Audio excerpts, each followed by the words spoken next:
कृष्णा आंधळे सोबत काहीतरी वाईट घडलं असेल सापडले. आता एवढं जर संदीप क्षीरसागरांना माहित असेल, आणखीन कुणाला जे काही माहित असेल, याचा अर्थ मी असा समजतो की त्यांचे आणि त्या आरोपीचे कुठेतरी आता संबंध आहेत आणि ते संबंध असल्याशिवाय ही माहिती त्यांना मिळू कशी शकते.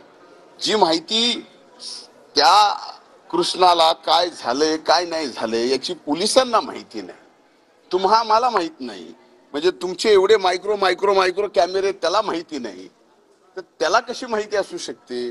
याचा अर्थ त्यांचा कुठेतरी संबंध आहे आणि त्या संबंधातून अशा पद्धतीच्या बातम्या पेरायच्या. आपल्याला ती बातमी मिळते आणि सध्या गेली 1 महिना सव्वा महिना बीड पलीकडे दुसरं काहीही आपल्या माध्यमावर चालू नाहीये.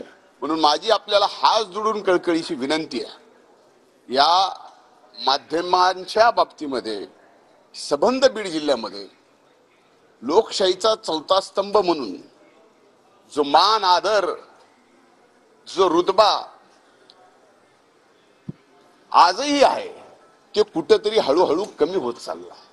एक एक एक एक एक एक मला पूर्ण बोलू द्या आता.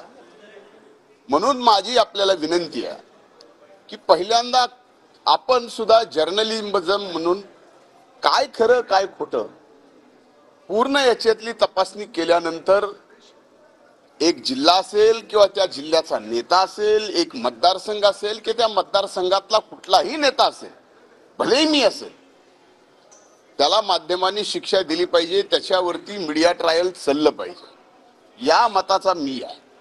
पण ज्या संतोष देशमुखची ज्यांनी निर्गुण हत्या केली त्या हत्येकरांना फास्ट ट्रॅक कोर्टामध्ये नेऊन फासावर घातलंच पाहिजे. या पहिल्या दिवशीच्या भूमिकेत आणि आज माझ्या भूमिकेत कसलाही बदल नाही. तर संदीप क्षीरसागर आणि कृष्णा आंधळे यांचे संबंध असतील असं मुंडेंनी म्हटलेलं आहे. संदीप क्षीरसागर यांना आंधळेची माहिती कशी मिळते असा सवाल देखील त्यांनी उपस्थित केलेला आहे आणि क्षीरसागर आणि आरोपीचे संबंध असतील त्याच्यामुळे त्यांच्याबद्दल त्याला सगळी माहिती असू शकते असं मुंडेंनी या ठिकाणी म्हटलेलं आहे. शिवाय दमानी यांनी काही कागदपत्र अजित पवारांना दिलेले आहेत. मुख्यमंत्र्यांसोबत त्यांची चर्चा होईल आणि त्याच्यानंतर या दोघांनीच यावर बोलावं